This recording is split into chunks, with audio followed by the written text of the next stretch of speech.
আমি Mohammad Tanjirul Islam Siam, right hand pace bowler, Khulna division. আমি Mohammad Nahid Hasan, right and pace bowler, Khulna division. Mohammad Sumon Hossain, Khulna division, right arm pace bowler. আমার অনেক দিন ধরে ইচ্ছা ছিল বোলিংয়ের স্পিডটা জানার।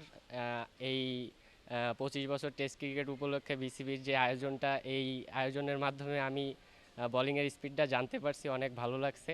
আমি 126 তুলছি। আমি তুলছি 128। আমি 125। আর এরকম এনভায়রনমেন্ট যদি সবসময় আয়োজন করে, তাইলে দেখা যাচ্ছে যে আমরা আমাদের বোলিংয়ে ইমপ্রুভ হচ্ছে কিনা আমরা জানতে পারবো, যে বোলিংয়ের গতি আগের চেয়ে বাড়ছে কিনা।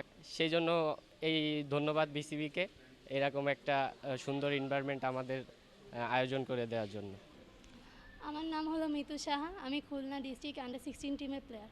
আমার নাম হচ্ছে প্রত্যাশা কুণ্ডু, আমি হচ্ছে খুলনা ডিস্ট্রিক্টের প্লেয়ার। টেস্ট ক্রিকেটে 25 বছরের একটা অনুষ্ঠান হচ্ছে, এখানে উদযাপন করা হচ্ছে। তো এখানে বিভিন্ন ধরনের আয়োজন রয়েছে, তো সেখানে আমরা দুইজনই পেসার রানটে অংশগ্রহণ করছি। নিজের স্পিড সম্পর্কে জানতে পারলাম, আমার স্পিড হয়েছে হলো 79। আর আমারটা হচ্ছে 78। হ্যাঁ, আমরা হচ্ছে এই গতিটাকে আরও কীভাবে বৃদ্ধি করতে পারি সেই হিসেবে আমরা হচ্ছে আরও চেষ্টা করতে চাই।